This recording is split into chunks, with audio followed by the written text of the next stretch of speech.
o no. ¿Usted Pues, tiene grupo con ellos o quiere que yo le ponga?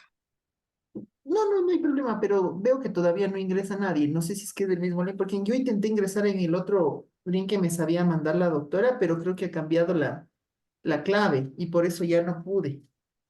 Oh, ya. Entonces, ya, disculpe, Doc, ¿su paralelo cuál es? ¿El A o el B? Me parece que es de la... Ah, ya, espérame para pasarles, por si acaso. Sí, porque pueda que a lo mejor estén conectados tal vez o esperando el otro link. Sí, porque están poniendo, me han mandado unos mensajes, por eso le digo, ya, ya les puse, ahí está el link. Ya, ahorita les puse, Doc. Ya, muchísimas gracias, doctora. Me avisa cualquier cosa, cualquier novedad a las órdenes. Ya, mi Gracias, Doc, doctora. Buen cuídese, día. hasta luego. Hasta luego.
Días con todos. Me ayudan encendiendo la cámara, por favor.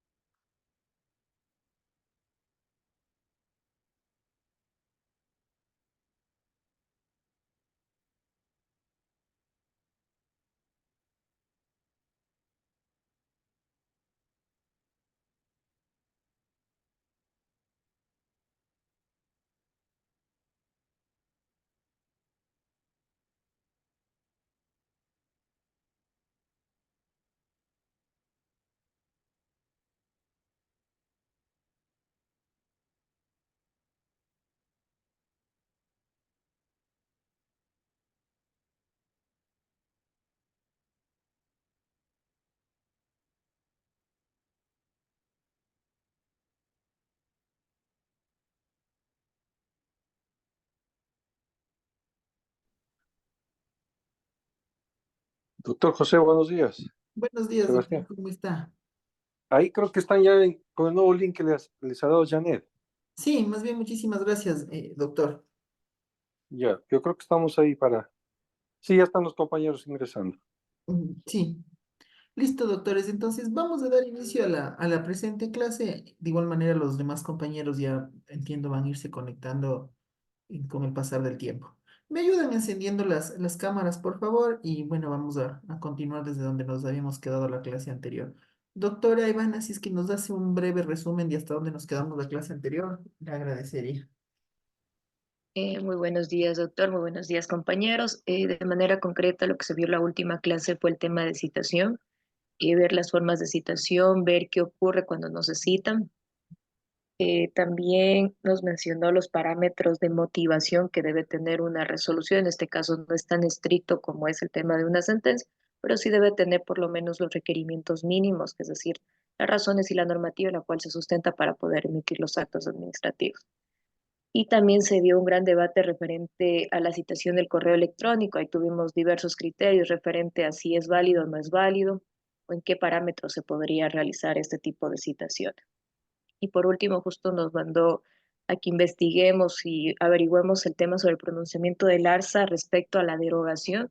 Y también nos mencionaba si se encuentra derogado totalmente todo, es todo, o sería como igual, como no se hubiera derogado, que eso fue lo último que también se debatió por el tema de los recursos que se encuentran en el COA, a ver qué normativa se tiene que basar, porque si supuestamente está derogado todo, nos deberíamos ir a norma especial a ver cómo se encuentran ahí los recursos, porque ahí seguimos, sería que estamos normados bajo el COA en referente a los recursos. Perfecto, muchas gracias, doctora. ¿Alguien pudo revisar este pronunciamiento del ARSA? ¿Lo encontraron? ¿Lo pudieron verificar? ¿No? No pudieron revisar. A ver, les cuento más o menos en resumen de qué se trata este pronunciamiento. Este pronunciamiento emitido por la parte de la Procuraduría General del Estado deviene, en este caso, solo denme un segundito.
Ya, listo. Mil disculpas. A ver, continuemos. Les decía que este pronunciamiento de la Procuraduría General del Estado respecto al tema del caso del ARSA deviene de una pregunta realizada por parte del ARSA cuando entró en vigencia el Código Orgánico Administrativo que tenía que ver si es que se tiene que aplicar el COA para la sustanciación de los procedimientos administrativos en temas de salud o si es que se tiene que aplicar la Ley de Salud y su Reglamento General de Aplicación.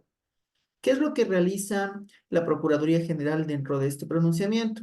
Realiza un análisis, en este caso, de las fechas de entrada en vigencia del COA, de las fechas, en este caso, de publicación de la Ley Orgánica de Salud, del procedimiento establecido en el COA y del procedimiento establecido en la Ley Orgánica de Salud.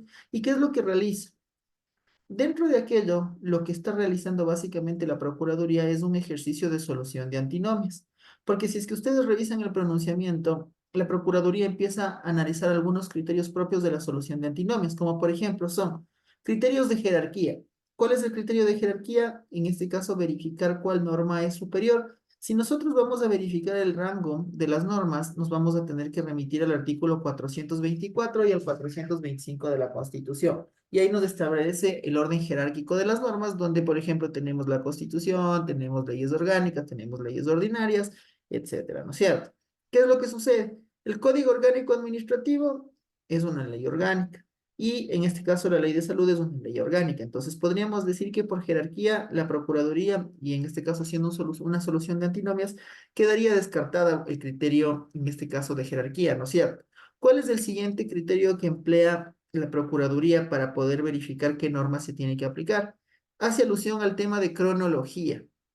Cronológicamente, el Código Orgánico Administrativo es más nuevo que la Ley Orgánica de Salud y que el Reglamento General de la Ley Orgánica de Salud. Entonces, podríamos decirnos que en ese ejercicio el Código Orgánico Administrativo tendría un punto a favor, a diferencia de la Ley Orgánica de Salud.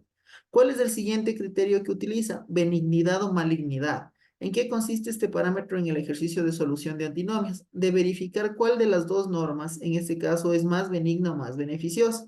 Y a criterio, en este caso, se evidenciaría que la norma más beneficiosa vendría a ser la Ley Orgánica de Salud, a criterio, en este caso, de la Procuraduría. Y finalmente, el último criterio es el que se denomina como especialidad. ¿Y qué es lo que dice la Procuraduría?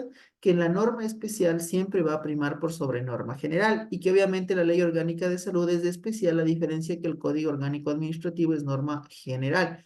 En razón de aquello, termina indicando que se tiene que aplicar la Ley Orgánica de Salud y se tiene que aplicar de forma supletoria el Código Orgánico Administrativo. ¿Qué es lo que se ocasiona con esto? Vamos un poco a entender cuáles son las facultades que tiene la Procuraduría. Aquí me dice cuáles son las competencias o facultades que tiene la Procuraduría. Doctor Francois, ¿cuáles son estas competencias que tiene la Procuraduría? ¿Cómo está? Muy buenos días, doctor. Bueno, las competencias de la Procuraduría sería efectivamente auspiciar y patrocinar al Estado en todas aquellas causas en las que se incoen acciones en contra de las instituciones públicas. Un ejemplo de esto sería, por ejemplo, si nosotros planteamos una acción subjetiva en contra de el ARCER, en este caso se me ocurre una institución, por una sanción, yo impugno eso en vía administrativa, en el contencioso. Por tanto, además de dirigir la acción en contra del ARCER, tengo que citar, en este caso, a ver, perdón, en la demanda hacer alusión a la Procuraduría. Entonces, la Procuraduría podríamos decir que una de sus competencias es auspiciar al Estado, doctor. No sé si Ya, mi perfecto, apreciación es la doctor. correcta. Muchas gracias. A ver, la Procuraduría General del Estado tiene una competencia muy importante, que es en este caso emitir criterios jurídicos que vienen a resultar vinculantes para todas las instituciones públicas, ¿no es cierto? Entonces, en ese sentido, ¿tiene o no tiene la posibilidad de realizar una interpretación de normas la Procuraduría? ¿Qué opinan? ¿Se puede o no se puede? Por norma general, ¿quién puede interpretar normas? El legislador únicamente. Ya, el legislador, ¿quién más? La Corte Constitucional. Ya, perfecto, ¿quién más? ¿Solo los dos?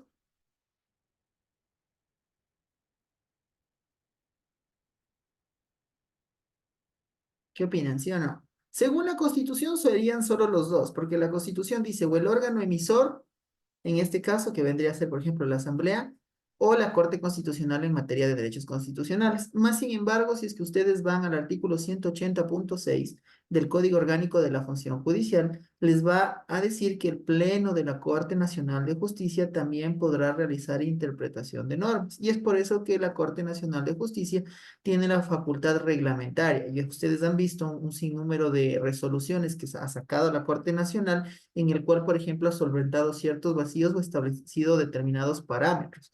Esta competencia del 180.6 incluso tiene relación directa con una sentencia emitida por parte de la Corte Constitucional ecuatoriana, en la cual la Corte Constitucional ya determina en ese caso específico, me voy a referir, fue la sentencia en la cual se analizó la posibilidad de la emisión del doble conforme, indicando que es obligatoriedad de la Corte Nacional de Justicia establecer un procedimiento, en este caso, que regule el doble conforme en el ordenamiento jurídico ecuatoriano.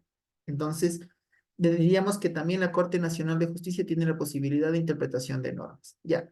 Dentro de las competencias específicas que tiene, en este caso, la Procuraduría, ¿está o no está interpretar? Pueden ubicar la ley de la Procuraduría, no importa. No, doctor, justo específicamente establece absorber consultas y asesorar a los organismos y entidades del sector público, así como también derechos privados con con finalidad social o pública. En ningún momento establece que puedan interpretar la norma. Perfecto, gracias, doctora. Doctor Daniel, le tengo con la mano levantada. Sí, doctor, buenos días. Además, el 237 me parece, de la Constitución establece tácitamente las atribuciones que tiene el Procurador General del Estado, y dentro de esas, como menciona Ivana, efectivamente es tan solo el asesoramiento, más no la interpretación de las normas. Perfecto, doctor, muchísimas gracias. En ese sentido, a ver, lo que sucedió es innegable que fue una solución de antinomios, ¿no es cierto? O un ejercicio extensivo de interpretación. Es por eso que yo les decía, a mi criterio personal, este ejercicio tal vez no se encontraba dentro de las competencias que tenía la Procuraduría General del Estado, porque básicamente lo que nos está dando a entender la Procuraduría, entonces es que todas las normas se encuentran vigentes y que siempre en este caso el Código Orgánico Administrativo va a ser una norma general o supletoria. Y ahí volvemos al cuestionamiento que nos hacíamos en la anterior clase. Con estas disposiciones derogatorias, ¿realmente se derogaron los otros procedimientos o no? No, porque van a tomar en cuenta el pronunciamiento de Procuraduría de que prevalece la norma especial en vez de el COA. Exacto, por eso yo les decía que básicamente viene a ser que cuando tratas de derogar todo, a la final no han derogado nada. Y eso es lo que ha sucedido en este caso con el Código Orgánico Administrativo. Más sin embargo, también vemos un ejercicio abusivo y discrecional por parte de algunas administraciones públicas. ¿En qué sentido? Creo que hemos fijado que las disposiciones derogatorias generales en la práctica, como lo ha dicho la doctora Ivana, y teniendo en este caso de intermedio este criterio de la Procuraduría, no habrían derogado absolutamente nada en relación, por ejemplo, a las normas especiales. Yo les pregunto, entonces, ¿por qué ya no tenemos el recurso de reposición? ¿Quién se acuerda en qué consistía este recurso de reposición?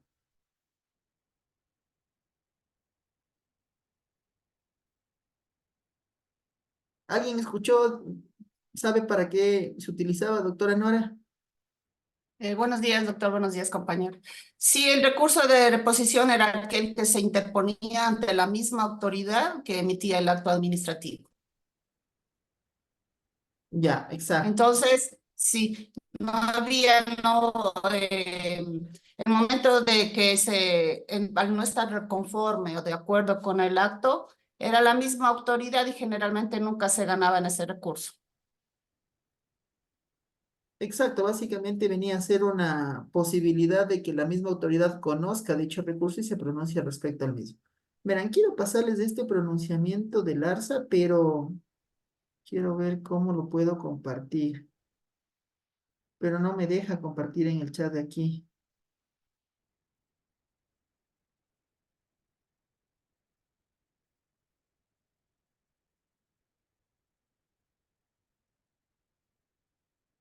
Ya, no sé si es que alguien me puede enviar un mensaje por WhatsApp para yo poder compartirlo y si es que ustedes tienen algún grupo los puedan divulgar entre ustedes. Quiero pasarles este pronunciamiento del ARCH para que ustedes lo puedan revisar. Les voy a pasar de hecho dos pronunciamientos, uno del ARCH y uno del ARSA en relación al el primero del ARSA que les digo de aplicación en resumen de norma especial por sobre norma general y el segundo que tiene que ver un poco para determinar cuál es la máxima autoridad en el conocimiento de recursos cuando se trata en este caso de instituciones que no dependen la una de la otra. Doctor, le escribo en este momento el WhatsApp para que me pueda reenviar, ¿qué le parece? Ya, muchas gracias, doctor. Ya, en este momento entonces le comparto.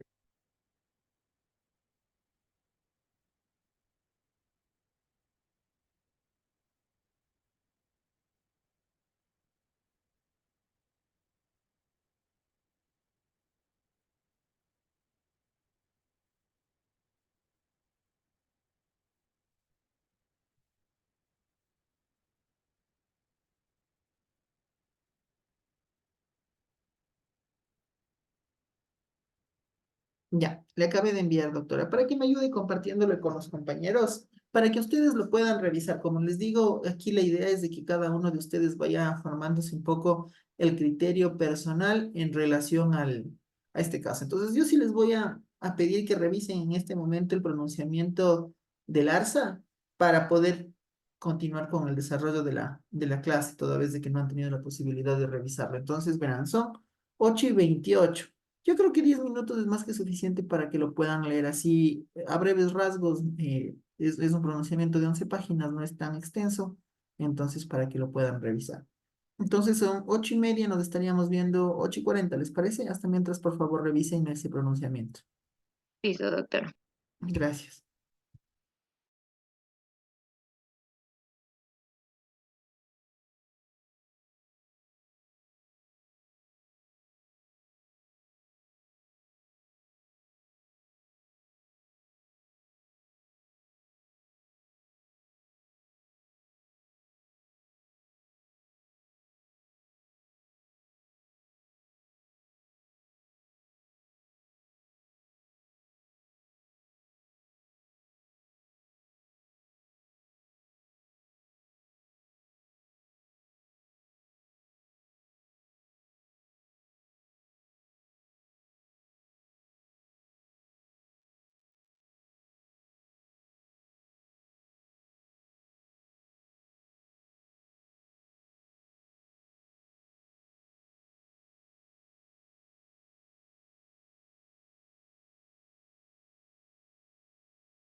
Listo, ahora sí, continuemos, por favor. ¿Pudieron revisar el pronunciamiento?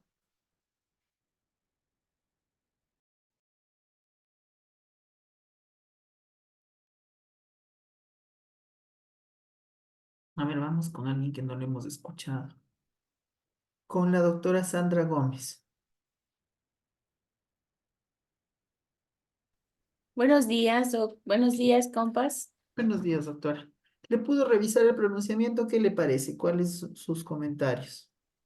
Bueno, la verdad es que en alguna ocasión, como ya les había comentado a mis compañeros, tuve un proceso hace unos meses, sancionatorio de Larsa, específicamente. Y bueno, en un principio, pues pensaba, sí, y debo comentar que debía aplicar el COA. Pero efectivamente, al hacer el estudio de la situación y todo, definitivamente el COA no es aplicable en este caso, sino específicamente el reglamento. Y a través del reglamento, pues hicimos la defensa y a través del mismo también apelamos a la resolución que en primera instancia tuvo en este caso el comisario del ARSA de aquí de la ciudad de Loja, y la apelación la conoció la directora de salud, la directora de salud, perdón, la directora del ARSA, la directora del ARSA. Entonces, es verdad que estos pronunciamientos, la Procuraduría, me parece, no sé si estoy equivocada, que ha tomado su papel como la delimitadora o la que da definitivamente, la que tiene la última palabra, y así ha sido por algún tiempo, no solamente ahora, pues siempre uno se remite a los criterios de la Procuraduría como vinculantes y los observa definitivamente. Entonces, a mi criterio, estos pronunciamientos han un poquito como confundido la aplicación de la norma, de cuál norma, de con qué se defiende, y dividido definitivamente ese criterio único que quizá tuvo como espíritu el legislador al aprobar la norma del COA. Y nos remite como que a veces creo que nos retrasa un poco en el sentido de que ya no tenemos una aplicación única de la norma en estos casos, sino que tenemos que dirigirnos a cada uno de de las leyes especiales para poder hacer nuestra defensa. Perfecto, doctora. Muchísimas gracias, doctor. Pablo Cueva, ¿cuál sería sus comentarios? ¿Pudo revisar el pronunciamiento? ¿Qué le parece? ¿Cómo está, doctor? Muy buenos días, compañeras, compañeros. Sí, doctor, todavía lo estoy revisando, lo estoy acabando. Si me da todavía un momento, por favor. Listo, a ver, entonces que usted lo termine de revisar, vamos viendo algún otro compañero. Doctora Tanis Calva.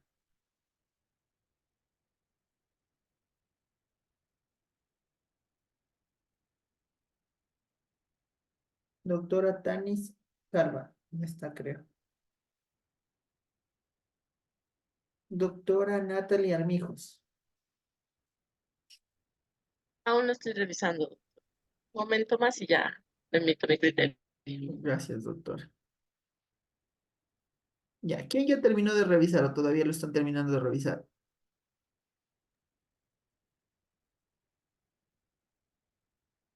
Doctor Jorge, le tengo con la mano levantada.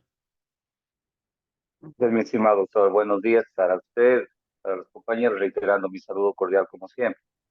Pues bien, mi doctor, en realidad tengo una reflexión que hacer al respecto, dado de que si bien es cierto, la Procuraduría General del Estado, de acuerdo a la normativa artículo 13, realiza la absolución de consultas con carácter de vinculante a pedido de las entidades del sector público establecidas en el artículo 225, me parece, empresas públicas incluido. Sin embargo, de ello, el control de legalidad le corresponde a los tribunales de contencioso administrativo, de acuerdo al artículo 173 de la Carta Judicial.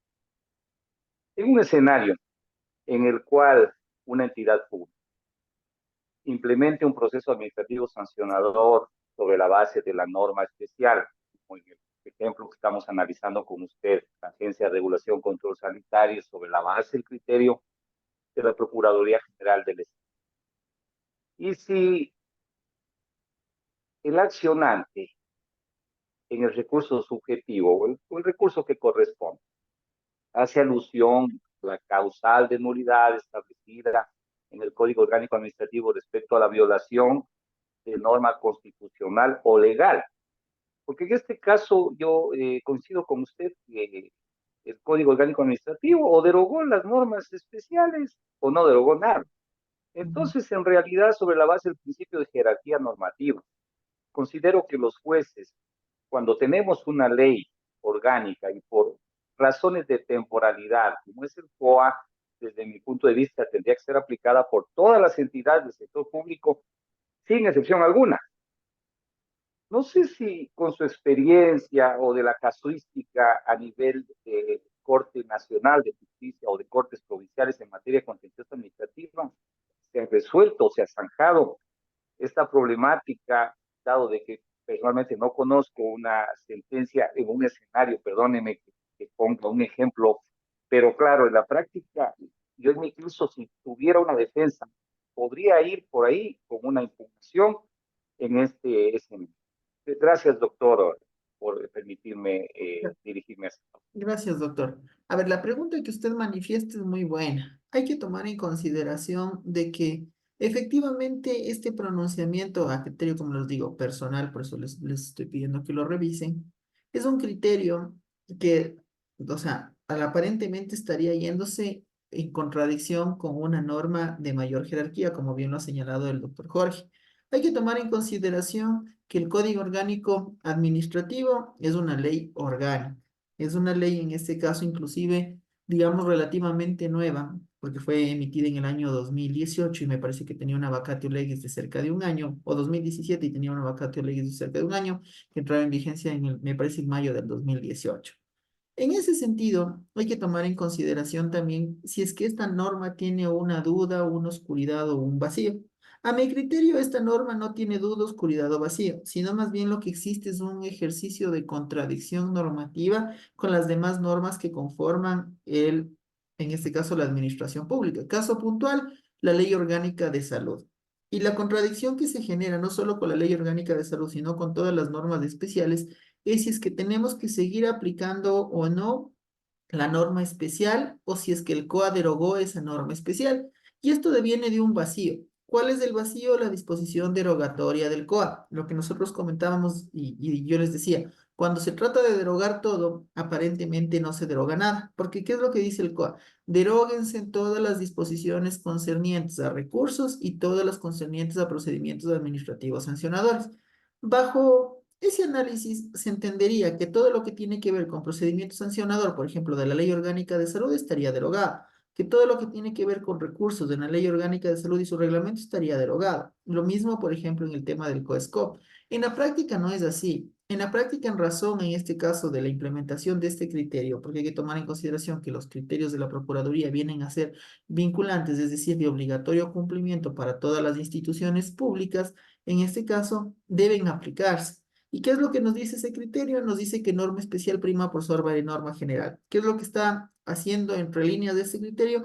Dejando sin efecto la disposición derogatoria del COA, porque está diciendo que como las otras normas son normas especiales, lo único que se habría derogado son las normas generales. ¿Y cuáles vendrían a ser las normas generales, por así decirlo? Diríamos que venía a ser el ERJAFE y diríamos que viene a ser el COTAD, que son básicamente las normas generales. La una, que es del estatuto, en este caso de régimen jurídico de la función ejecutiva, y el otro que es el Código Orgánico de Descentralización, ¿no es cierto? Tomando en consideración que el procedimiento sancionador y los recursos establecidos, por ejemplo, caso puntual en el COTAD, sí estarían derogados, pero, por ejemplo, en la Ley Orgánica de Salud, no, pero, por ejemplo, en el COESCOP, no, entonces hay que tomar en consideración aquello. Esa es la interpretación que entre líneas nos está diciendo este pronunciamiento. ¿Cuál es mi crítica? Ya, mi crítica, yo concuerdo con el doctor Jorge, que un pronunciamiento de menor jerarquía no podría irse sobre una disposición de mayor jerarquía. Porque si es que nosotros vamos a revisar puntualmente el artículo 425, nos vamos a topar con que las leyes orgánicas se encuentran en un segundo momento y los pronunciamientos se encuentran en un momento número 5, número 6 dentro de la escala. Entonces, ¿qué quiere decir? Que los pronunciamientos de las entidades públicas están muy por debajo de las leyes orgánicas. Y aquí lo que se está ocasionando es que con un pronunciamiento que se encuentra muy por debajo de las leyes orgánicas, se pretenda cambiar la estructura de la naturaleza propia de las leyes orgánicas. Entonces, esa es una contradicción. ¿Que genera una afectación colateral? Sí, porque ¿cuál es la afectación colateral? Quieran o no, todavía se está debatiendo, en este caso, si es que hay o no vulneración al principio de seguridad jurídica. Y yo creo que lo que genera vulneración al principio de seguridad jurídica vendría a ser el pronunciamiento emitido por parte de la Procuraduría, porque lo que hace es generar confusión el momento de la aplicación. Porque básicamente nos está diciendo, siempre apliquemos norma especial, el COA siempre va a ser norma general y bajo ese razonamiento se entendería que lo único que el COA derogó son las disposiciones de las normas generales. Puntualmente les repito, sería el COTAD y sería el ERJAF. Y ahí vendría la justificación de por qué ya no tenemos el recurso de reposición. Si ustedes revisaban, teníamos recurso de reposición en el ERJAF y si ustedes, si no estoy mal, también teníamos recurso de reposición en el COTAD. Entonces, en razón de aquello, nos estaríamos quedando sin ese recurso de reposición.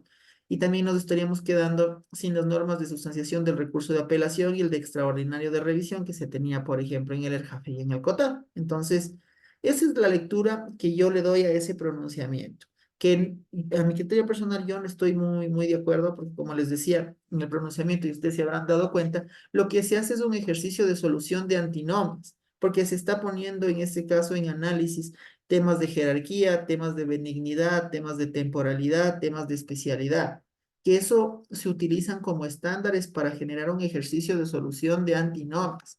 Pero aquí no es competencia el ejercicio de solución de antinomias de la Procuraduría General del Estado. Eso está bien para que lo haga, por ejemplo, la Corte Constitucional, pero no en este caso la Procuraduría.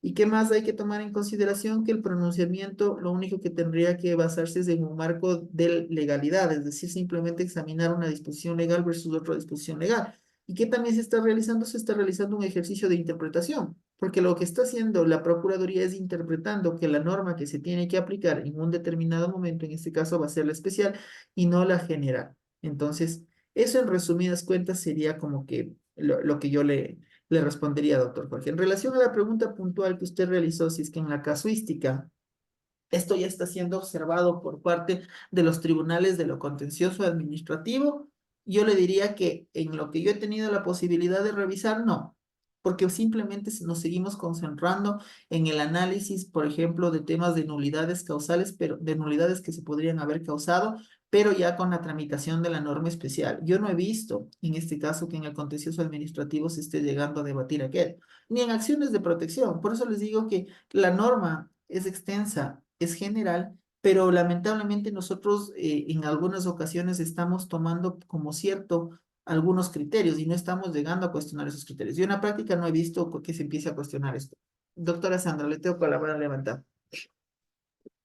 Justo, compañeros, en la disposición novena, disposición derogatoria en la novena dice, deróguese otras disposiciones generales y especiales que se opongan al presente Código Orgánico Administrativo. Lo que entonces como un poco me confunde el hecho de que en definitiva nunca se derogó nada, salvo las dos que usted acaba de mencionar, y el resto tendremos que estar buscando su reglamento, sí, pues su reglamento especial, para poder defender estos procesos sancionatorios sobre todo. Y bueno, en ese caso estamos así como un poco a la deriva y como decía hace un momento yo, con la confusión esta y en el limbo al no tener una dirección exacta y correcta de la norma. Ahí yo creo que sí estamos como con la inseguridad jurídica más bien en este tema, sobre todo para la defensa. No sé, ese es mi criterio. Gracias, doctor. Muchas gracias, doctora. ¿Alguien más que tenga algún comentario respecto a este tema? Ya pudieron terminar de revisarle el pronunciamiento. ¿Qué les parece?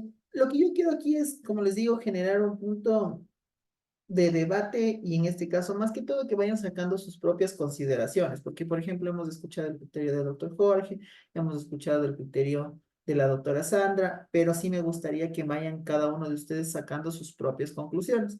¿Por qué les digo esto?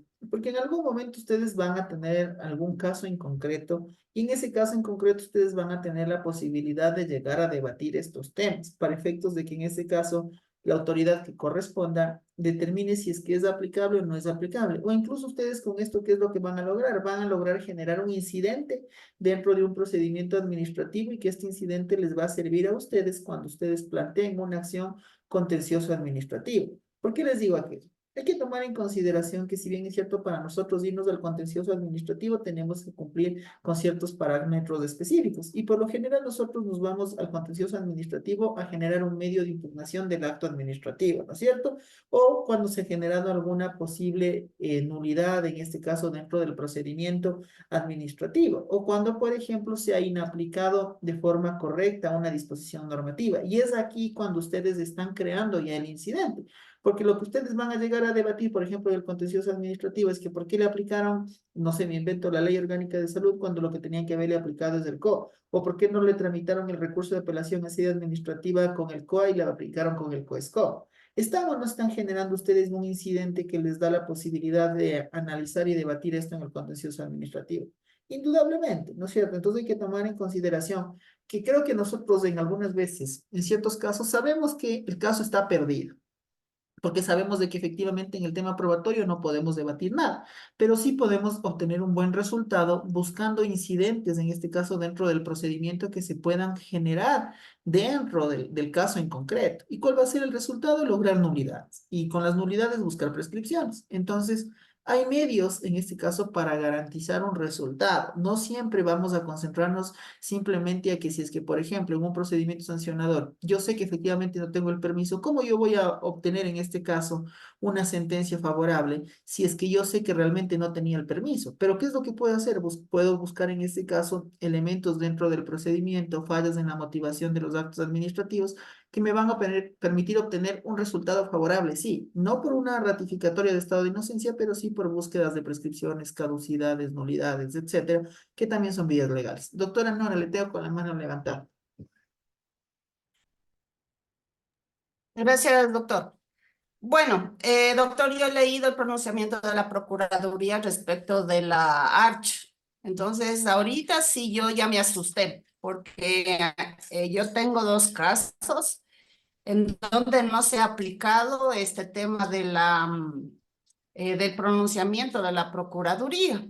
Entonces, en este sentido, por ejemplo, le comento, en la ARCH y en la Agencia de Regulación y Control Minero se actuaba casi de manera similar en los temas de las impugnaciones. Entonces, ante las resoluciones de las coordinaciones zonales, ¿no? Se apelaba ante la dirección ejecutiva de la Agencia de Regulación, tanto hidrocarburífera como minera.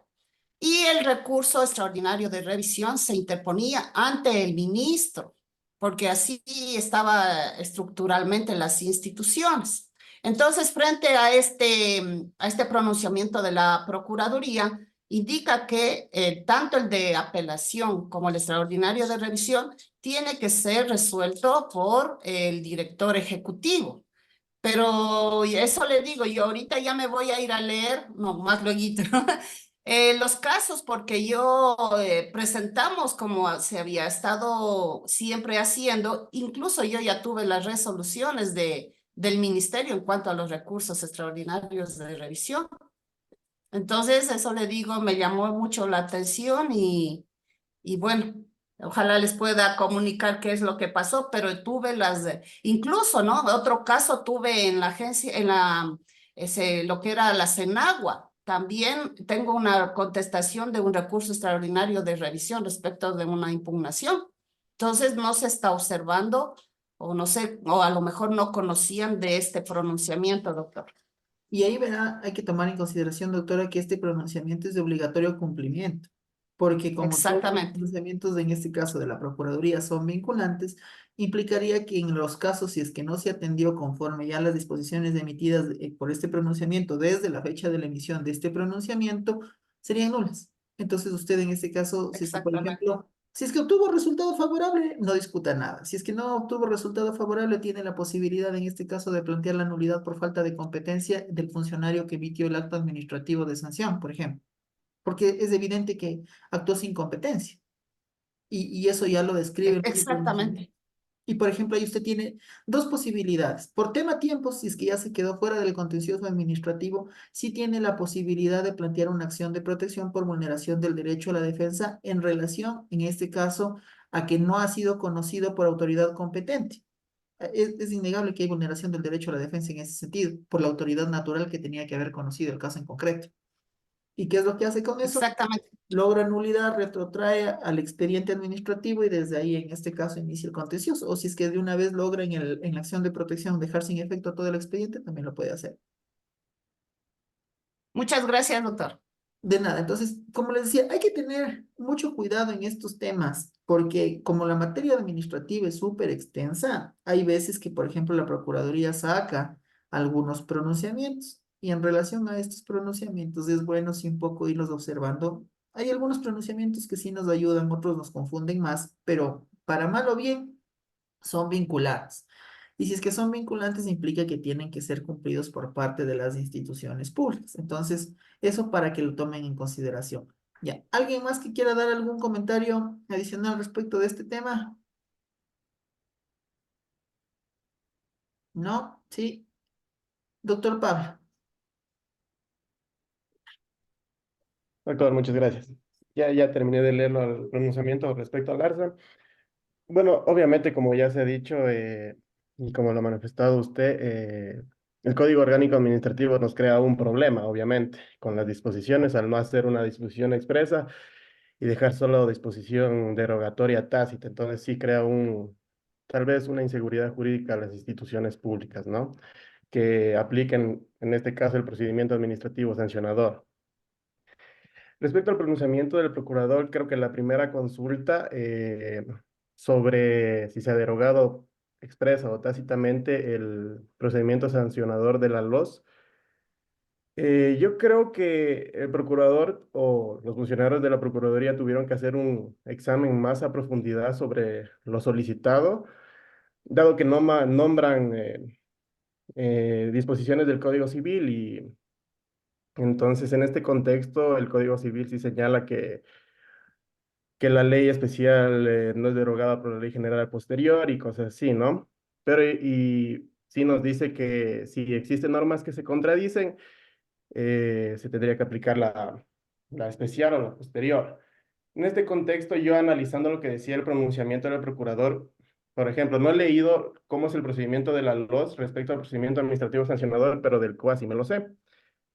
Entonces yo en este contexto hubiera aplicado el principio proadministrado, es decir, en la LOS dice que el término de prueba es de 6 días.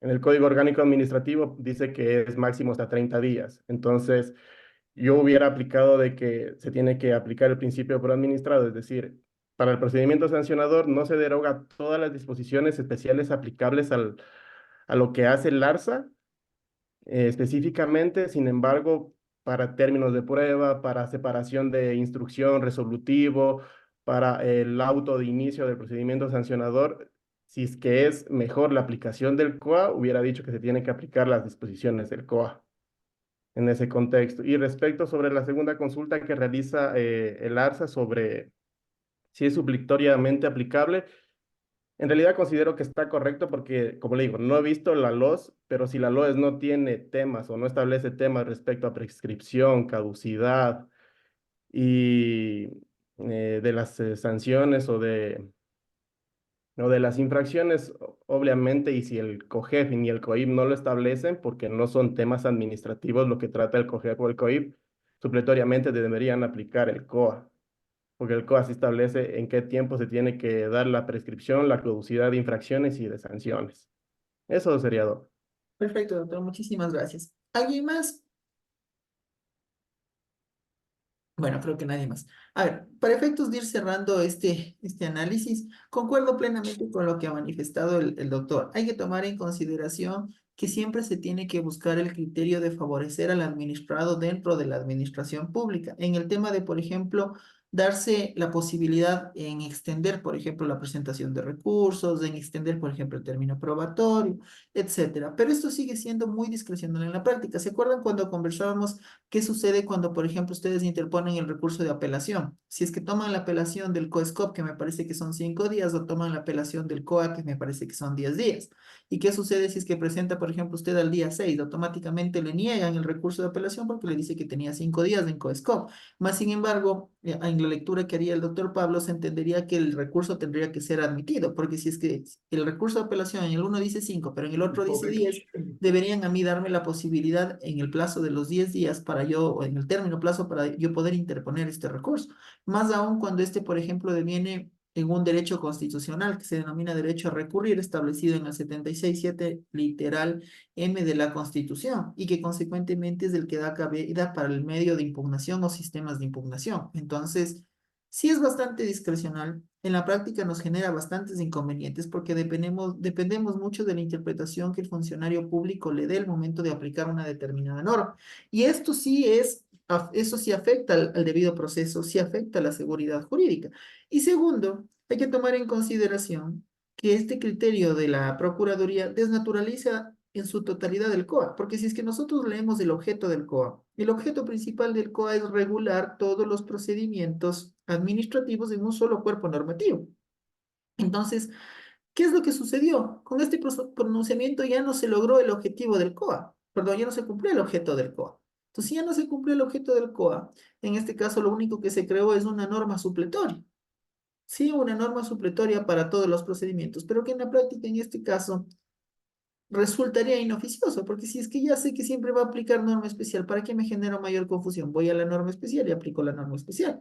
Sí es verdad que en algunos casos, por ejemplo, hay algunos elementos que no se toman en consideración, y ahí viene también otros parámetros en relación, por ejemplo, cuándo sí se aplica el COA y cuándo no se aplica el COA. Y hay un debate bastante interesante. Por ejemplo, en procesos de sumario administrativo, el COESCOP es norma propia, pero se entiende que consecuentemente se aplica de forma supletoria, ¿no es cierto? Para el tema del régimen disciplinario de los policías, bomberos, militares. Ya, lo mismo ocurre con todos los servidores públicos. Nosotros somos servidores públicos, implica que nuestra norma principal va a ser la LOCEP, el Reglamento General de la LOCEP, y de forma suplementaria va a ser el COA. Inclusive ya existe un reglamento para sustanciación propia de sumarios que sacó el Ministerio de Trabajo.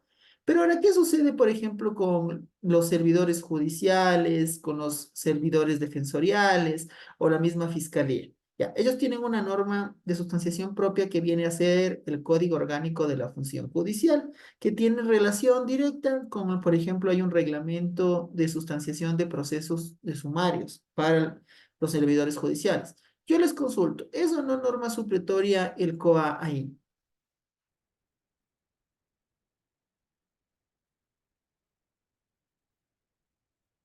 ¿Qué opinan? ¿Es o no norma supletoria el COA ahí?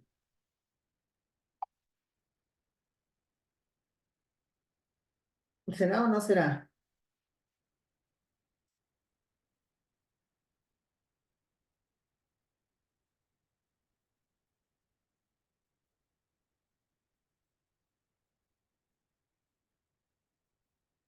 ¿Qué opinan? Eso no es norma supletoria. Te repito el ejemplo. A ver, tenemos norma de sustanciación de sumarios para policías, ¿no es cierto? Personal de seguridad, que es el COESCOP. Tenemos norma de sustanciación de sumarios para los funcionarios públicos, que por ejemplo se les aplica la LOCEP, reglamento a la LOCEP y una resolución de sustanciación propia de procedimientos sumariales. Tenemos norma para, en este caso, los jueces, fiscales, defensores públicos, que se les tramita con el Código Orgánico de la Función Judicial y un reglamento para el proceso de sustanciación de sumarios. Pero también tenemos este pronunciamiento de la Procuraduría que nos dice que el COE es norma supletoria. Consulta, en los procesos de sumarios para jueces, fiscales y defensores, ¿es o no norma supletoria el COE?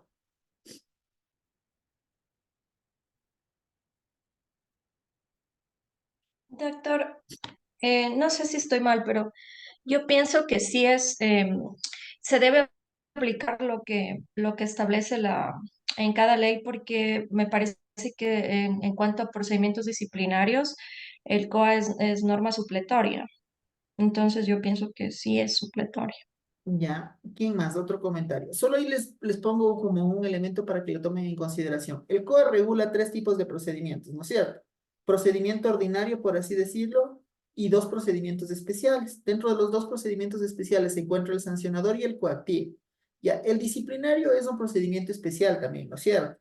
Ya que el disciplinario, por así decirlo, tiene estrecha relación con el procedimiento sancionador, pero tiene algunos elementos que lo diferencian del mismo, ¿no es cierto? Ya, en alguna parte de alguna norma se regula específicamente el procedimiento disciplinario, podríamos decir que hay 2, el reglamento de sustanciación para procedimiento disciplinario del servicio del sector público y el reglamento de sustanciación del régimen disciplinario para servidores y funcionarios judiciales. Ahora bien, como dice la doctora Diana, por ejemplo, la doctora considera que sí sería norma supletoria.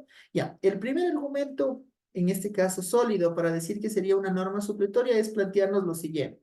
¿El procedimiento disciplinario es o no un procedimiento administrativo? Sí, ¿no es cierto? Es indudablemente que es o no, que es un procedimiento administrativo. Segundo elemento, el procedimiento disciplinario es o no conocido por una autoridad administrativa.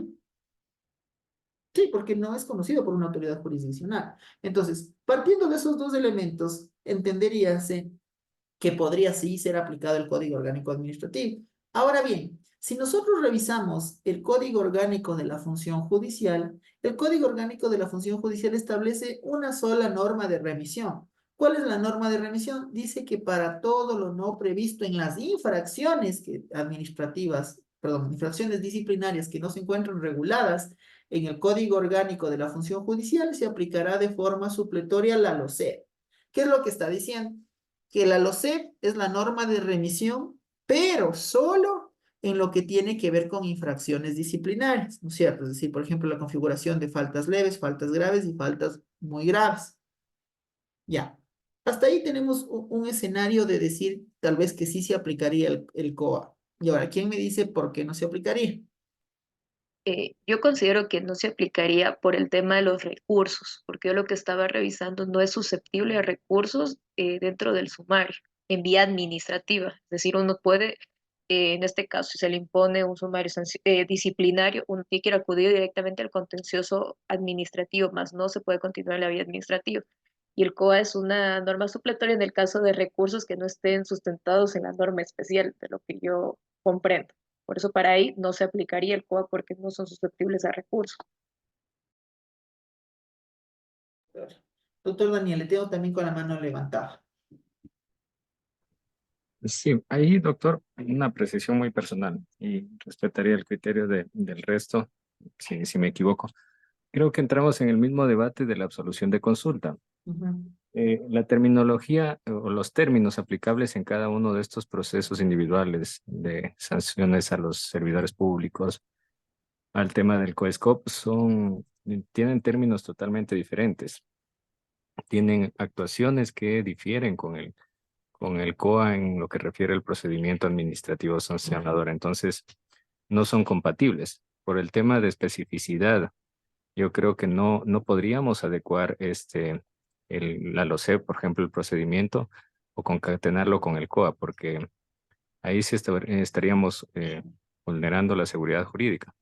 Mi percepción es que no es aplicable. Y como le digo, entraríamos a este debate que hizo la Procuraduría, que me parece en parte, no concuerdo con ellos, en parte en el tema de las normas, o sea, de la contradicción que se puede generar efectivamente si entran en una contradicción, tienen una norma específica, que es la LOCEP. Yo siempre, por ejemplo, abonando a esto, me pregunté qué aplicar en el caso de las sanciones leves. ¿Qué procedimiento aplico ahí?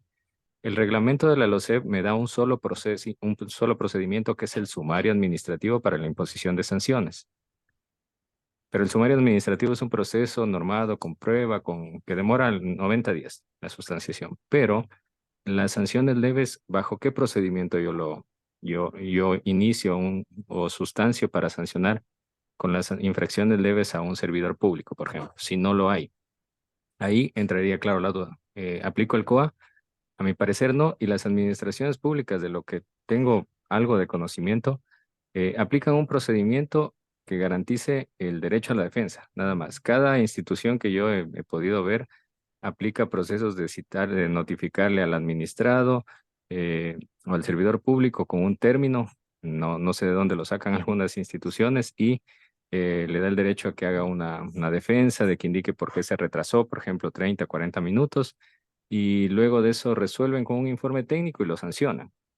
Ese proceso no está normado en ninguna parte. Y tampoco no hay un procedimiento en el reglamento de la LOI que determine cómo hacerlo en el sentido de las faltas leves. Entonces, sí se genera una duda. Gracias, doctor. Sí, hay que tomar en consideración lo siguiente. Para mal o bien, este criterio de la Procuraduría sí nos entrega ciertas luces. Entre ellos, obviamente, nos pone que norma especial se aplica por sobre norma general. Es decir, reitera un parámetro que ya se encontraba preestablecido y que obviamente cuando nosotros hacemos una revisión, en este caso de los elementos generales que regulan, en este caso la aplicación de normas, nos vamos a encontrar con que uno de los criterios específicos para la solución de antinomias, por no decir el más importante, es de especialidad por sobre generalidad. Ahora bien, ¿qué es lo que sucede?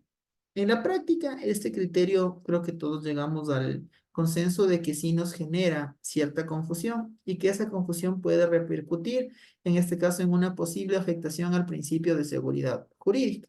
Partiendo de aquello, también hay que entender, en este caso, el ejercicio de distribución de poderes o funciones dentro del Estado. Entre ellos, obviamente, tenemos función ejecutiva, legislativa, judicial, transparencia y control social y el electoral, ¿no es cierto? Eso es lo que nos dice nuestra Constitución. Ahora bien, partiendo de aquello, hay que entender cuál es la concepción de administración pública, si es que todas estas funciones del Estado corresponden o no a la administración pública, y consecuentemente, si es que todas estas funciones del Estado están regidas o no por la aplicación de una norma en materia administrativa. ¿Y qué es lo que sucede?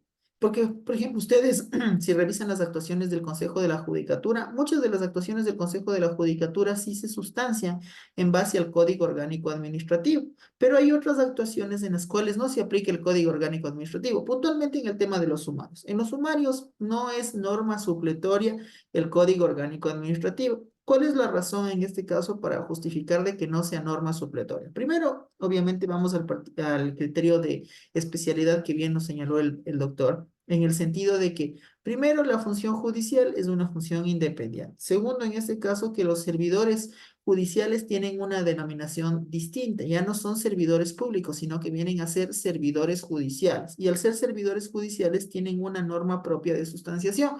¿Cuál es esta norma propia de sustanciación incluso en el cometimiento de infracciones? El Código Orgánico de la Función Judicial. ¿Cuál es la norma supletoria, en este caso, al Código Orgánico de la Función Judicial? Una resolución, en este caso, de régimen disciplinario que sustancia todo el procedimiento de sumarios disciplinarios. Y, consecuentemente, ¿qué se aplica para todo lo no previsto dentro de esta resolución? La Constitución de la República del Ecuador, específicamente en lo que tiene que ver con el artículo 76 que marca los parámetros generales para el desarrollo del debido proceso.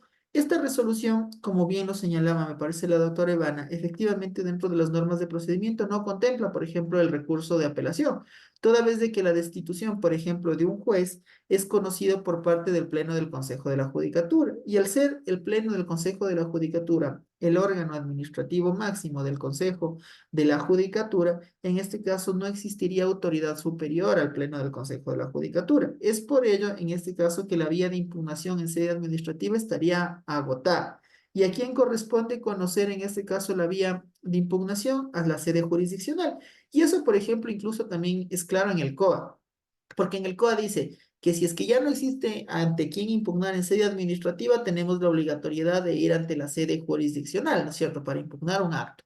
Ahora hay que tomar en consideración que el acto de destitución sigue siendo un acto administrativo, ¿no es cierto? Eso es lo que se genera. Al final es un acto administrativo el cual se genera, que sea una resolución en la cual se materializa posteriormente en una acción de personal, pero es un acto administrativo en el cual o le destituyen al sujeto X o le destituyen al sujeto Y. Entonces hay que tomar en consideración que por criterio general los actos administrativos son impugnables.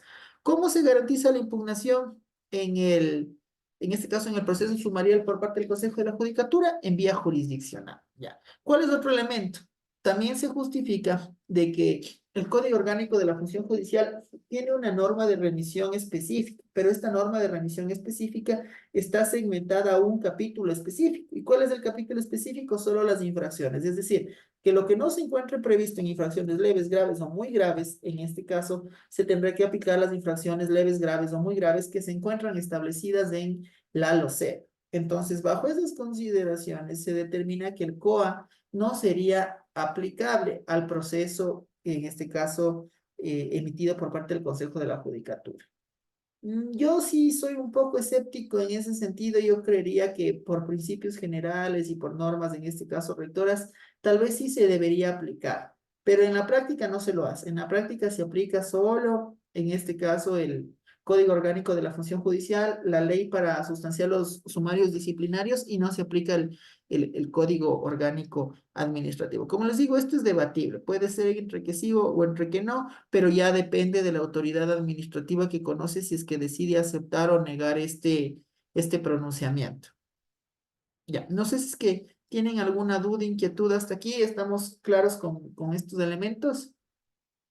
Me permite la palabra, profesor. Claro, doctor. Buenos días, profesor. Buenos días, compañeros. Pues solo quiero, digamos, aclarar respecto a los procedimientos disciplinarios que se llevan a cabo en Fuerzas Armadas. También se considera una norma especial la Ley Orgánica de Personal y Disciplina de las Fuerzas Armadas. En ese sentido, al estar tratando el tema de que si el Código Orgánico Administrativo es una norma supletoria, respecto a los procedimientos disciplinarios en Fuerzas Armadas sí lo es, en el sentido de que en las disposiciones generales séptimas dice norma aplicable. En todo lo no especificado en la presente ley o su reglamento general se aplicará las disposiciones de la ley que regula el ejercicio de la función administrativa de los organismos que conforman el sector público. Aquello encontramos, pues, o prácticamente debemos remitirnos al COA, lo que está especificado en el artículo 1 del objeto, que manifiesta: este código regula el ejercicio de la función administrativa de los organismos que conforman el sector público. En ese sentido, en los procedimientos disciplinarios que se llevan a cabo en Fuerzas Armadas, pues sí es considerado norma supletoria el Código Orgánico Administrativo. Esa es mi aclaración, profesor. Muchas gracias, doctor. Bajo la consideración, en la disposición que usted acaba de señalar, se entendería que sí, que el Código Orgánico Administrativo obviamente viene a ser norma supletoria en la sustanciación de ese procedimiento disciplinario. A ver, lo que hay que tomar en cuenta es que, por ejemplo, en algunas normas sí se encuentran establecidas las normas de remisión, pero en algunas otras normas no se encuentran establecidas las normas de remisión y ahí es cuando se generan ciertos inconvenientes. Por ejemplo, en la práctica se ha visto que un procedimiento se está sustanciando conforme el COA, ¿no es cierto? El COA no establece la aclaración, la ampliación, la reforma ni la revocatoria.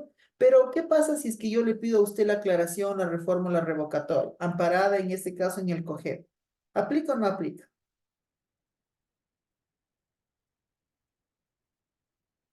¿Qué opinan? ¿Se aplica o no se aplica? ¿Es o no el COGEP norma de remisión del COA? Afirmativo, profesor. ¿Por qué?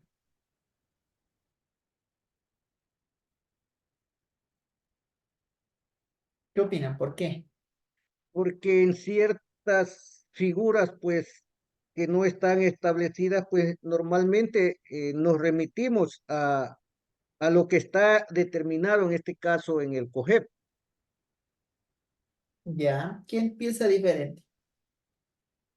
Yo pienso lo contrario, en cambio, respetando también el criterio de mi compañero en este caso, porque el COGER regula los procedimientos en sede judicial y en cambio el COA son procedimientos en sede administrativa y está una gran diferencia. Por eso, a mi criterio, no se podría hacer supletoria ni una ni con la otra, porque son sería dos áreas diferentes en que lo que se está regulando. Uno es sede judicial y el otro es sede administrativa.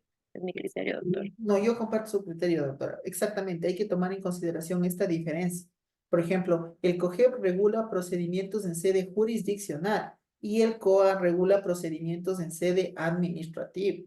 Entonces, no habría, incluso no existe concordancia, porque si que ustedes revisen, no hay ninguna norma de remisión que diga, para todo lo no previsto en el COA, nos remitiremos al COGEP. Por ejemplo, eso sí existía en el COIP. ¿Se acuerdan cuando salió el COIP que decía, todo lo no previsto en el COIP se entenderá como norma supletoria en ese tiempo el Código Procedimiento Civil? Ahora entiendas el COGEP. Doctor Pablo, le tengo con la mano levantada. Gracias, doctor. Bueno, sí, considero lo mismo, sin embargo, yo pienso que para algunos aspectos sí podría aplicarse tal vez supletoriamente el COGEP, específicamente respecto a práctica probatoria. Si el COA no es muy específico, el COGEP podría ser de gran ayuda para práctica probatoria. En otras circunstancias también, por ejemplo, el COA te permite que se den audiencias, sin embargo, no especifica cómo se debe llevar a efecto una audiencia, entonces tal vez el COGEP nos permita supletoriamente ver cómo se podría llevar una audiencia o cómo se podría practicar realizar la práctica probatoria en una audiencia. Tal vez en aspectos así súper puntuales podría tal vez supletoriamente aplicarse el COGEP. Ya, perfecto, doctor. Doctor Jorge, le tengo con la mano levantada. No, doctor, por darme gusto la palabra. Yo más bien, si bien es tema de otra discusión, pero escuchaba atentamente los criterios de los compañeros y en realidad coincido en el criterio que el ámbito de competencia de cada cuerpo normativo establece su ámbito de acción, por decirlo de una u otra manera, y que el Código Orgánico Administrativo regula la actividad de la administración. Pero sin embargo, existen disposiciones en donde se puede evidenciar que rebasa la esfera de competencias administrativas, como cuando, por ejemplo, el Código Orgánico Administrativo establece que para el proceso de excepciones a la coactiva debe ser presentada la demanda en un término de 20 días.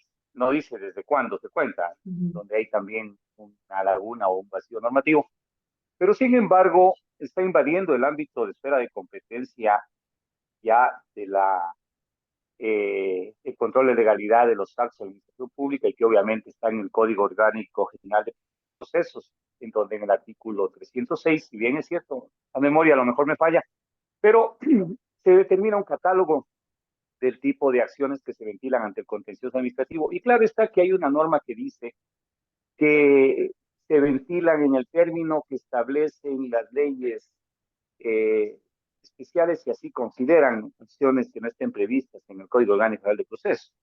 Pero el COA fue expedido y entró en vigencia después que el Código Orgánico General de Procesos. Entonces, en realidad allí yo, por ejemplo, tengo mis dudas y claro está, incluso en la práctica profesional que se realiza, yo tengo presentado un recurso de casación respecto a el tema de si se deben cumplir los 20 días para presentar la excepción, el proceso de excepciones a la coactiva y si este es el término que se debe observar por los administrados o no, justo con el análisis del ámbito de acción de cada una de las leyes. En realidad, aprovechando la oportunidad, yo sí quisiera su valioso criterio sobre este tema, porque muy bien, por el tema de especialidad, pero el COA también rebasa las disposiciones, y es un ejemplo clarito que invade el tema procesal jurisdiccional ya en este caso. Gracias, doctor. Muchas gracias, doctor. ¿Alguien más creo que me había pedido la palabra, no? No, creo. A ver, hay que tomar en consideración algunos elementos en este caso. Primero hay que entender cuál es el espíritu y el objeto de cada una de las normas. A ver, yo en este sentido, yo comparto el criterio de la doctora Ivana. Para mí el COGEP no sería norma supletoria del COA. ¿Por qué? Porque si es que nosotros revisamos el objeto del COGEP, dice que básicamente está enfocada a la regulación de los procedimientos en procesos en sede jurisdiccional. Mientras que el objeto del COA es regular los procedimientos en sede administrativa. Entonces, aquí ya tenemos dos esferas totalmente diferentes. La una es la esfera administrativa y la otra es la esfera jurisdiccional. Consecuentemente, hay que entender que, por así decirlo, el COGEP sí regula a mayor detalle algunos elementos que no se encuentran regulados de forma adecuada en el COA. Por ejemplo, temas de excusa, temas de recusación, temas de valoración de prueba, temas de la realización de diligencias o audiencias, de que efectivamente en el COA no se encuentra regulado de forma taxativa. Pero también hay que tomar en consideración que nosotros cuando vamos a aplicar una norma de remisión, esta norma de remisión tiene que tener estrecha coherencia con la norma inicial, es decir, viene a ser una norma de complementación.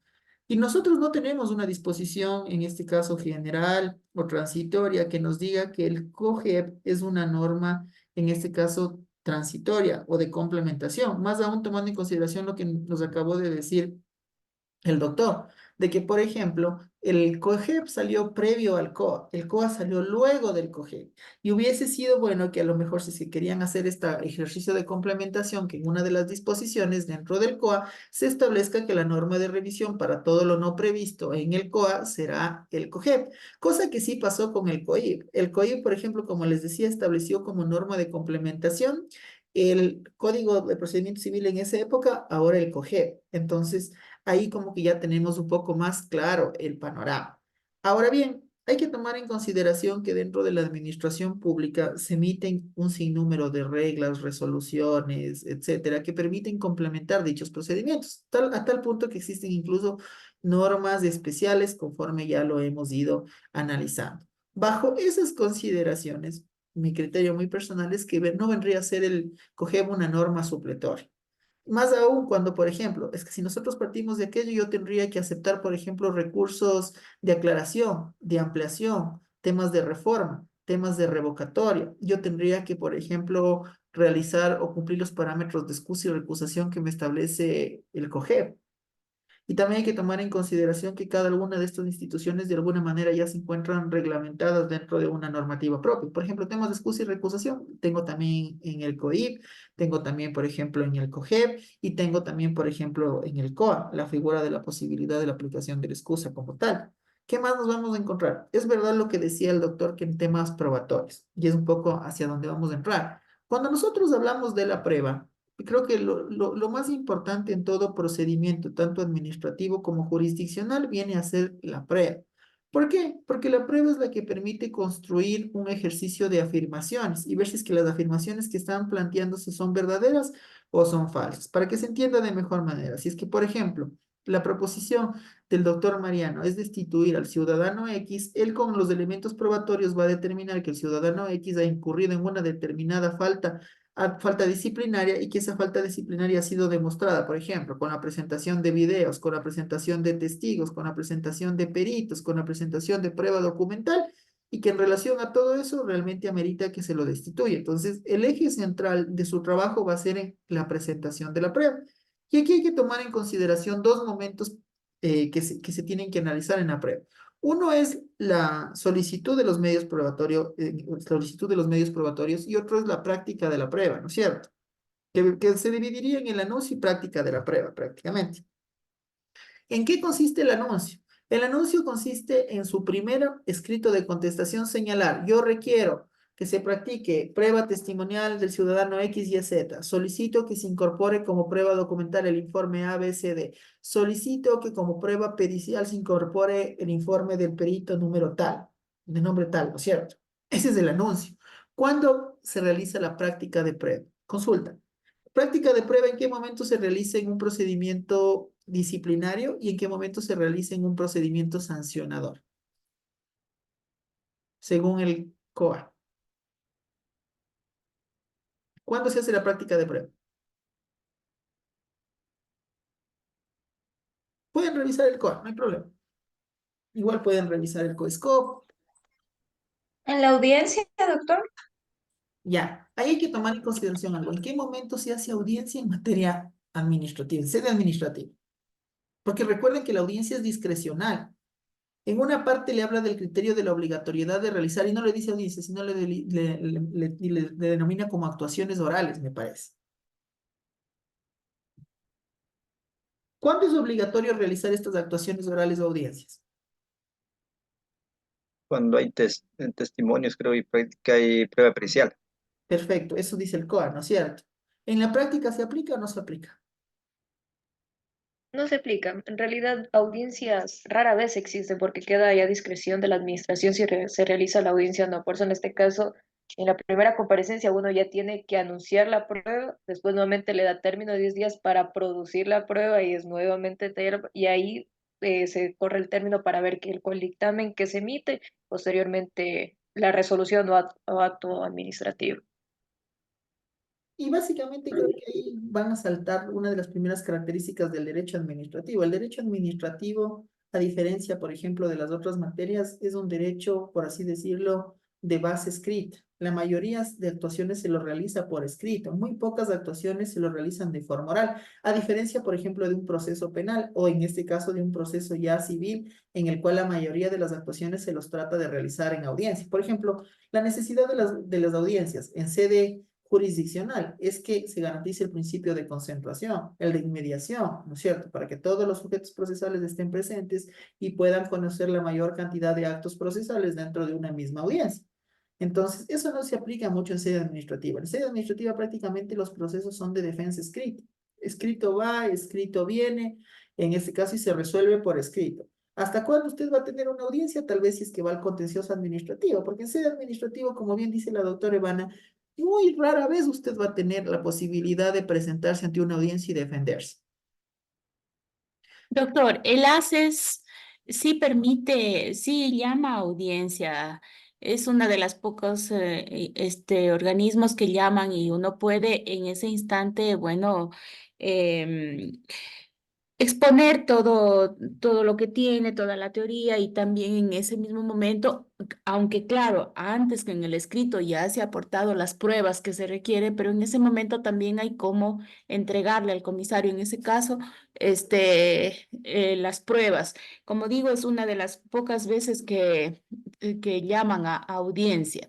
En otros procedimientos sancionatorios, por ejemplo, de las comisarías municipales, también llaman también hay una notificación para que se acerquen a pasar la audiencia y bueno, y si no lo hacen, obviamente no pasa nada, continúa el procedimiento, pero sí, son muy pocas. Sí, sí, concuerdo con usted, doctora.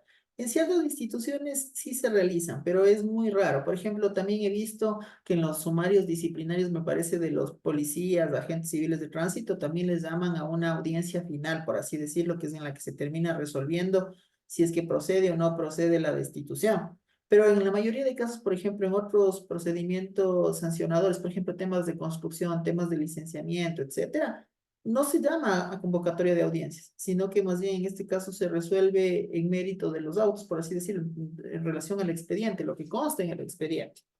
Alguien tenía la mano levantada y la bajó. Creo que era el Sí, doctor. sí tenía, doctor, Eso, justamente, doctor Cristian. Diga. buenos días, compañeros. Justamente eso era lo que le quería comentar. En los sumarios disciplinarios de faltas graves y muy graves en la Policía Nacional siempre se convoca audiencia.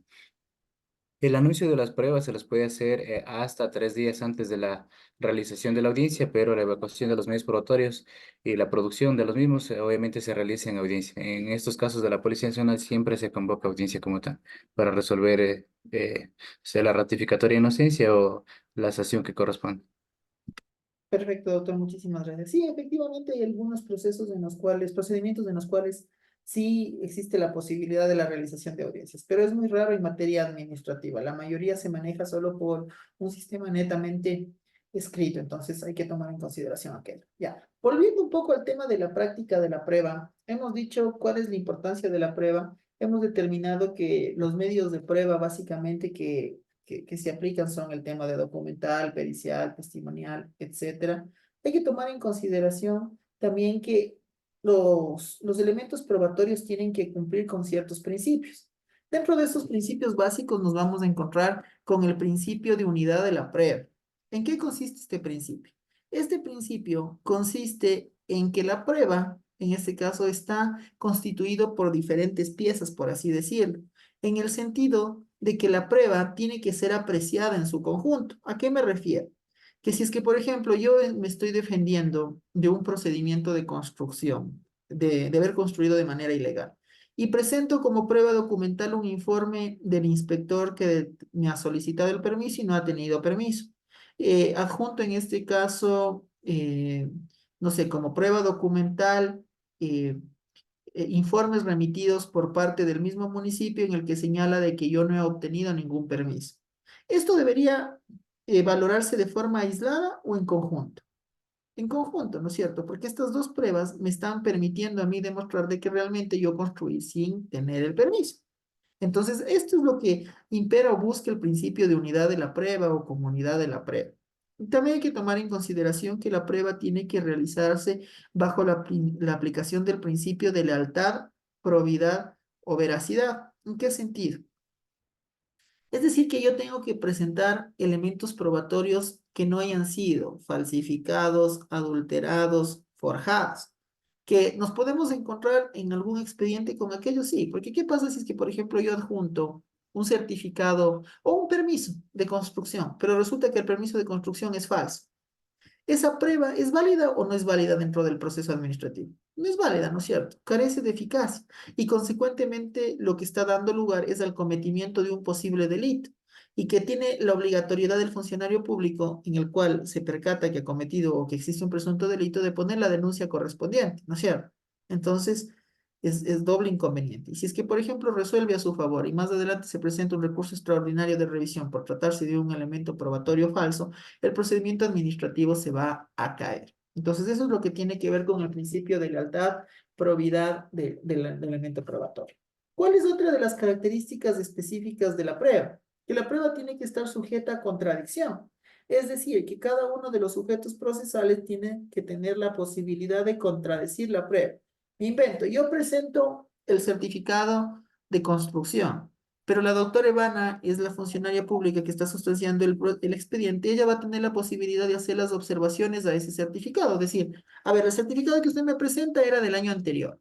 El certificado que usted me presenta no consta la firma, en este caso, de la autoridad que ha emitido el certificado. El certificado que usted me presenta es un certificado que consta en un documento en copia simple, por lo cual no tiene validez. Entonces, ¿tiene la posibilidad de observaciones a los elementos probatorios? Sí, ¿no es cierto? De esto, esta es la única forma de garantizar la contradicción de la prueba.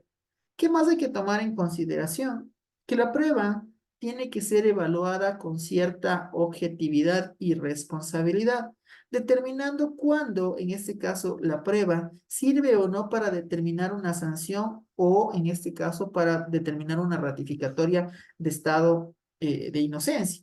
Hay que tomar en consideración que nosotros también tenemos que, dentro de la práctica probatoria, establecer el principio de oportunidad e igualdad ante la prueba. ¿A qué constituye el principio de oportunidad? Que la prueba tiene que ser presentada en un momento procesal oportuno, ¿no es cierto? Por ejemplo, el anuncio del medio probatorio según el COA, ¿en qué momento se hace? Desde la primera comparecencia. Perfecto. Usted contesta y anuncia su medio probatorio. Si es que en esa contestación usted ya no anunció su medio probatorio, ¿puede hacerlo más adelante?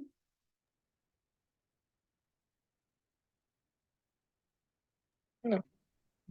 Entonces, Doctor, ¿qué es lo que... disculpe, una Doctora pregunta, Lina. doctor, disculpe que le interrumpa.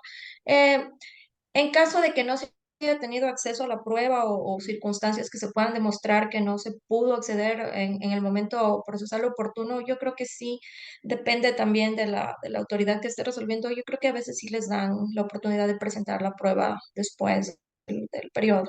Pero esos son elementos, por así decirlo, de corrección del funcionario público. Porque dice, a ver, yo me olvidé en este caso de pedirle que denuncie su medio probatorio. Entonces, para que no me aleguen una nulidad más adelante, le voy a decir, ¿sabe qué? Presente la prueba. Y le corre alguna providencia para que presente la prueba. Pero legalmente usted ya perdió la oportunidad probatoria, porque hay que tomar en consideración que nosotros tenemos el principio de preclusión de etapas. ¿Y para qué sirve el principio de preclusión de etapas? Para que cada etapa procesal se cumpla en un determinado momento y que todas las actuaciones generadas luego de esa etapa procesal, si no fueron presentadas en ese momento, son inválidas. Para que se entienda de mejor manera.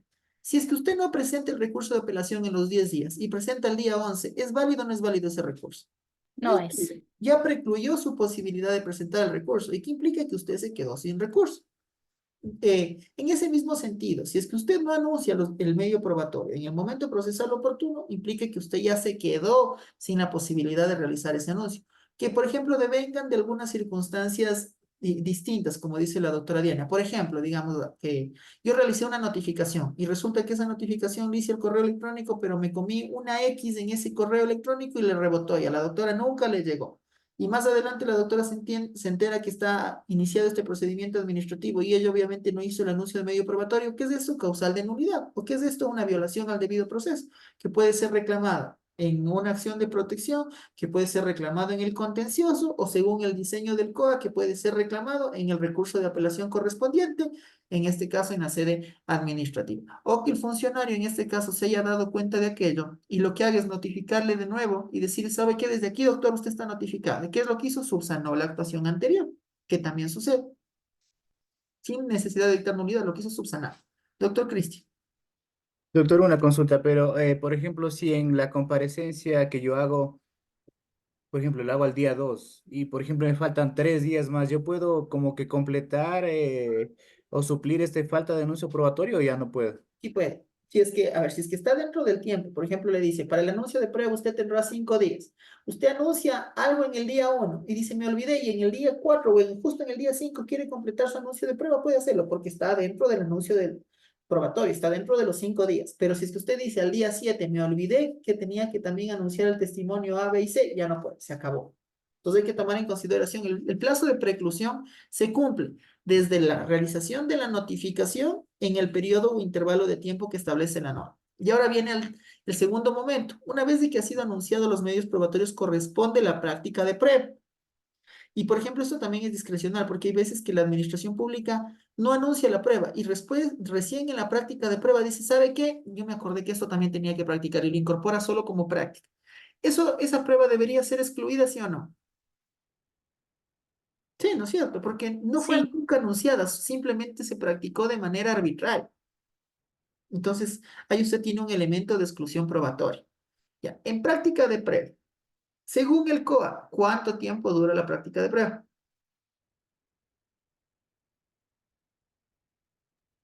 Máximo 30 días. El tiempo de 30 días es para resolver. No, 10 días creo que es.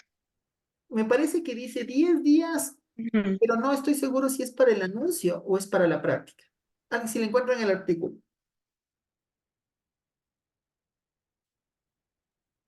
Doctor, Por favor, doctor. en los procedimientos sancionadores, los administrados tienen el término de 10 días para comparecer al procedimiento y en ese aportarán la prueba y anunciarán la prueba en ese término de 10 días. Después de eso, no, el COA no establece en sí cuánto es el tiempo de práctica probatoria. Sin embargo, si no me equivoco, creo que es el artículo 195 que habla sobre, o el 194 que habla que si en los procedimientos administrativos no se ha previsto un periodo de prueba, la administración de oficio o a petición abrirá un periodo por no más de 30 días.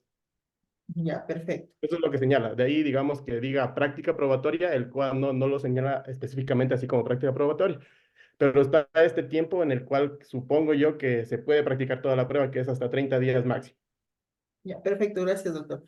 Ahí es otro vacío que ustedes acaban de darse cuenta. El tema es de que el COA no establece cuánto es el tiempo de duración de la práctica probatoria. ¿Qué es lo que condiciona? Condiciona, me parece, a que se levante el informe motivado de fin de instrucción. Y dice, una vez de que se levante el informe motivado de fin de instrucción y se remite el procedimiento al funcionario sancionador, se entendería que ahí es el tiempo en el cual se termina la práctica probatoria. Y de ahí nos condiciona o más o menos nos da entre líneas la lectura de que no debería durar más de 30 días. Pero ahí viene otro cuestionamiento. ¿Los 30 días se cuentan desde que inició el procedimiento hasta que se emite la resolución o los 30 días corresponden única y exclusivamente a la resolución? Porque dice, tendrá 30 días para resolver. ¿Desde dónde contamos los 30 días? Doc, sí hay disposición expresa que señala que el plazo para resolver de un mes, que puede ser también ampliado por 2 meses más, se lo contabiliza desde el término, desde el cierre del término. Entonces, desde el cierre del término de prueba. Lo que implica es que el término de la práctica de prueba queda abierto. Y lo que implica también es que, por ejemplo, ¿cuánto tendrá que durar la fase de instrucción? No dice. No dice si la fase de instrucción dura 1 mes, 2 meses, 4 meses, 6 meses, no dice. Por ejemplo, usted solo tiene caducidad de la actuación previa y le dice, la actuación previa dura 6 meses. ¿Pero cuánto dura la fase de instrucción? Solo tiene, por ejemplo, también tiene término para la fase de resolución. Dice, deberá emitirse en el plazo de un mes la resolución, pero no tiene tiempo para el cierre de instrucción. ¿No es cierto? Sí, el COA no establece un tiempo para la fase de instrucción, no establece. Exacto, Sin es otro. embargo, sin embargo, yo pensaría que la administración no puede extenderse más de lo que le da el COA, es decir, notifica el acto de inicio, tiene 10 días para comparecer, de ahí tiene máximo 30 días para la práctica probatoria, se podría decir, y cierre término de prueba, y hasta ahí llegaría el tiempo en cual la parte o la fase instructiva podría actuar y emitir el dictamen. Y de ahí ya vendría la parte resolutiva. Sí, podría decirse que bajo esa lectura más o menos duraría 40 días, ¿no es cierto? 10 inicial y 30 previo a emitir. Ya, esa es otra lectura que también se da de la fase de instrucción. La otra lectura es que como yo estoy sujeto a los plazos de prescripción, mientras no me opere la prescripción en ninguna de las etapas, yo me puedo demorar hasta 2 o 3 meses. Incluso con la justificación de que, por ejemplo, yo pedí un informe pericial y el informe pericial recién a mí me entregaron en la práctica probatorio al día 40. Y después de que con ese informe pericial recién yo pude formarme convicción y elevar el informe motivado y solicitar en este caso que se aplique una sanción. Entonces, si es un desfase dentro del COA que también genera afectación al principio de seguridad jurídica, porque si no, implicaría que tampoco puede quedar abierta toda la vida la fase de instrucción, sino que debería tener un término, un cierre. Por ejemplo, en materia penal. ¿Cuánto dura la instrucción? 90 días. Si se genera una vinculación, una reformulación, se aumenta 30 días más. ¿Cuánto es el máximo? En un ordinario, 120 días. Entonces tiene un tope de 120 días. Pero, por ejemplo, en el COA se entendería que tal vez solo tiene, según esta interpretación, más o menos 40 días. Y después, obviamente, tienes 30 días para resolver o dependiendo de la complejidad del caso, se puede extender con 30 días más, etcétera. Entonces, son otros elementos. Ya, no sé si tienen alguna pregunta, consulta, duda, inquietud hasta aquí.